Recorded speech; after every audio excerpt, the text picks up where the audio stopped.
travelling on the wrong side of the road collided with a police car in the early hours of this morning. These were brave officers, protecting our communities and serving our residents who didn't return home to their families at the end of their shift. We're live in Middlesbrough for the latest, also tonight. Constance Martin, jailed for killing her baby while on the run with her partner, is allowed to appeal her sentence. If you're looking for prestige, heritage, that would be the Duke. More drama for Harry and Meghan, the acting role that's behind their surprise return. And it's taken by Slater with Tyson.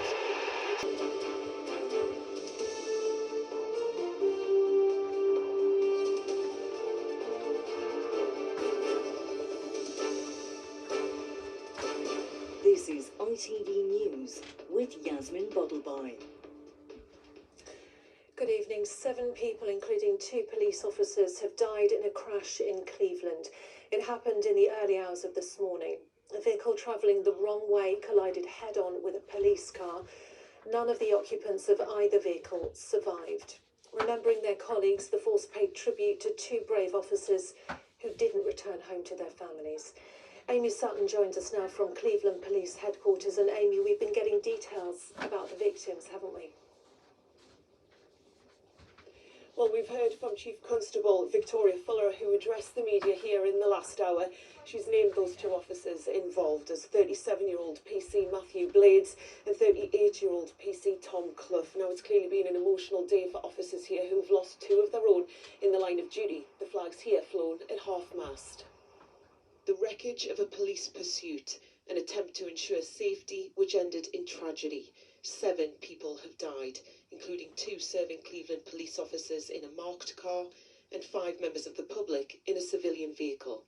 At 3:39 a.m, a Volkswagen Passat was travelling the wrong way along the A66 at South Bank and collided with a police vehicle that was travelling on the same road in the right direction. All occupants of both vehicles were pronounced dead at the scene. 7? Is that how many it was? Oh my God.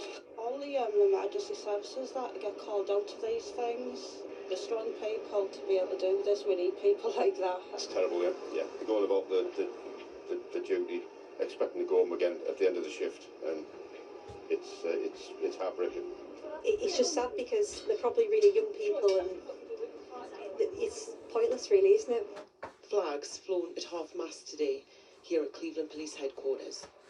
These were brave officers, protecting our communities and serving our residents who didn't return home to their families at the end of their shift. My thoughts and the thoughts of everybody here at Cleveland Police are with their families, friends, colleagues and loved ones.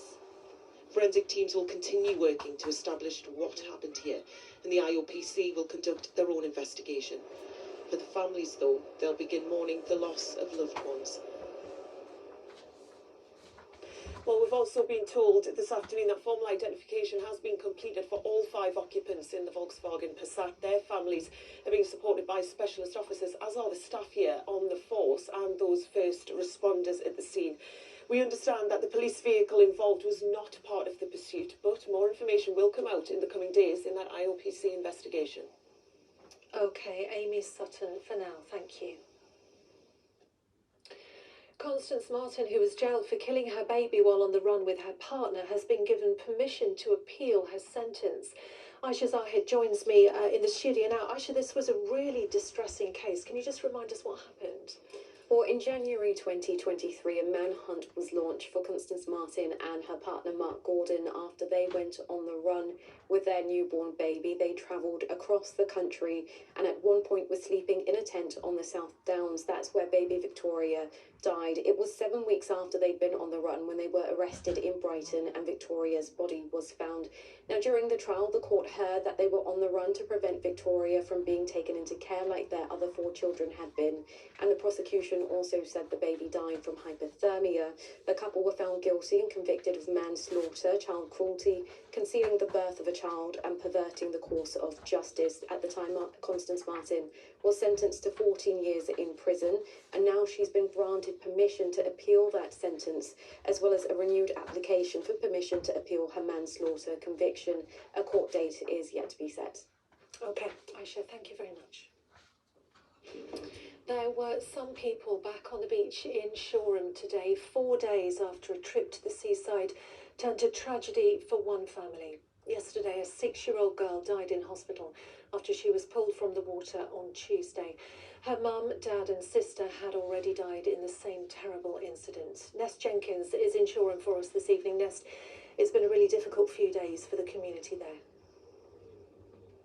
Yes, Yasmin, despite the glorious weather here in Shoreham today, it's been unusually quiet here on the beach. That's unsurprising, perhaps, as this community is still coming to terms with what happened on this beach this week. It was supposed to be a fun day out for this family of 4 from London, but sadly, they never made it home. For a sunny Saturday in August, the crowds at Shoreham today stayed away.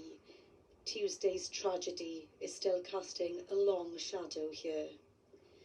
A 4th member of the same family has now died after getting into difficulty off Kingston Beach. She's been named as 6-year-old Saja El Kawas, along with her parents, 55-year-old Hassan El Kawas and 37-year-old Zaina Alain, and her 14-year-old sister Sarah El Kawas. What followed was a major rescue operation involving Coast Guards, lifeboats and other emergency services.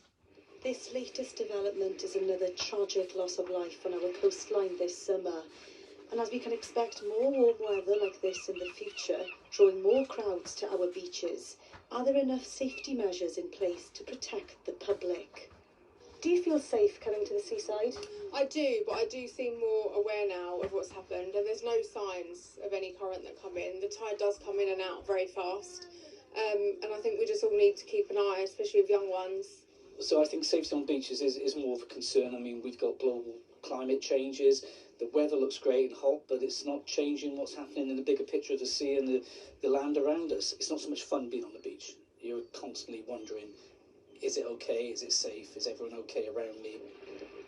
For one family, what began as a day by the sea ended in unimaginable tragedy, and the pain is still being felt across this community. Nest Jenkins, ITV News, Shoreham. Around 600,000 men are living with prostate cancer in the UK. That's according to Macmillan Cancer Support, which says there's a new diagnosis every 8 minutes. Emma Volney has the details. When Tony Collier was diagnosed with terminal prostate cancer, it came as a huge shock. He initially had no symptoms and only discovered something was wrong after developing pain in his groin while training for an ultramarathon. I was diagnosed in 2017 and given a worst-case prognosis of 2 to 3 years, and here I am, 9 years on, doing remarkably well, so I feel very blessed. I had a 3-year-old grandson when I was diagnosed, and we dote on each other, and I didn't expect to see him become a teenager. Well, yesterday he became a teenager, and so I feel very lucky to be here to witness that. According to Macmillan Cancer Support, the number of men diagnosed with prostate cancer in the UK has increased by 100,000 since 2020.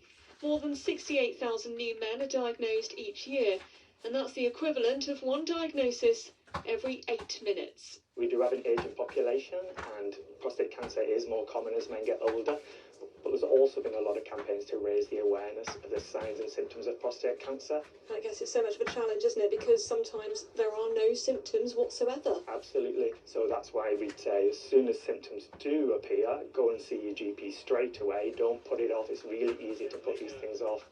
High-profile figures like Sir Chris Hoy and Jeremy Clarkson have also spoken publicly about their experiences to raise awareness. And Macmillan's message is simple. If you have concerns, don't ignore them. Emma Volney, ITV News.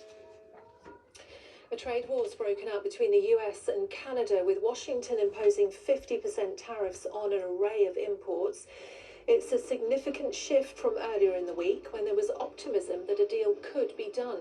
Canadian Prime Minister Mark Carney has vowed to match the tariffs dollar for dollar and blamed the White House for shifting the goalposts at the last minute. President Trump says he's putting US interests first. And firefighters have been tackling more wildfires near Valencia in eastern Spain. Officials say around 1,000 homes have been evacuated. It started after a lightning strike on Thursday evening. Now it appears there might be something more dramatic behind Harry and Meghan's sudden return to the UK. A part in a Guy Ritchie series, to be exact. ITV News understands that Meghan has been offered a role in the third season of Netflix drama The Gentleman, a show which might suit her, as Philip Syme explains. If you're looking for prestige, heritage, that would be the Duke. It is the story of a Duke who returns home to Britain and is forced to confront a fractured family relationship. You don't know what is your place in the food chain. The Netflix series The Gentleman is also, it seems, a possible reason behind the Duke and Duchess of Sussex's own return to the UK. I would honestly love to see Meghan star in something really big, and The Gentleman is not what I was expecting at all, but it sort of makes sense, because I kind of always felt that the main character does have some kind of whiff of Prince Harry about him. I'm Rachel Zane. I'll be giving you your orientation. Meghan first found fame in the American legal drama Suits. Take notes, I'm not going to repeat myself. Her acting career was put on hold following her marriage to Prince Harry in 2018. This is about connecting with friends and just learning. A move to the US followed, where Meghan fronted a lifestyle series in which she shared cooking, gardening and hosting tips. Thank you for loving me so much and celebrating with me. Cheers, guys. But while the Sussexes are now understood to be toasting a return to Britain, what's not known is how long they will stay. I wouldn't be at all surprised if this did turn out to be slightly longer term. I have a sneaking suspicion that Harry will be hoping some other roles come up for Meghan, and it can be a little bit more permanent. With Prince Harry now facing a multi-million-pound legal bill after losing a privacy case against the publisher of the Daily Mail, not to mention the costly question of security, the couple may well need the cash that future roles would bring. Philip Syme, ITV News. Now, it's the first weekend of the new Premier League season, and Manchester United fans have already been to Hull and back.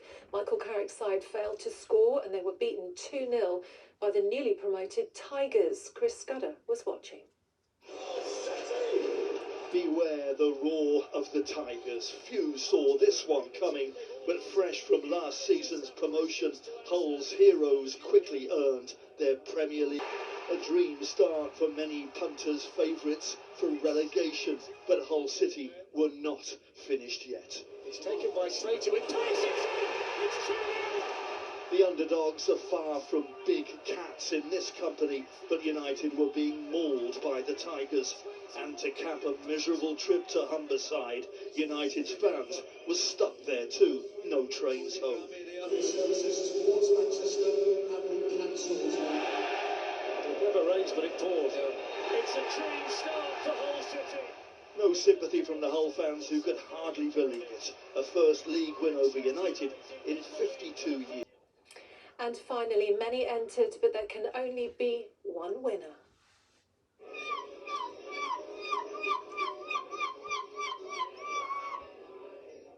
And it was Trish Clement who emerged victorious in Weston-super-Mare's annual Seagull Soundalike competition. She managed to walk the walk and squawk the squawk when others simply couldn't. What a skill. That's genuinely impressive. That's all from us for now. I'll be back with the late news at the slightly earlier time of 9:20. Bye-bye.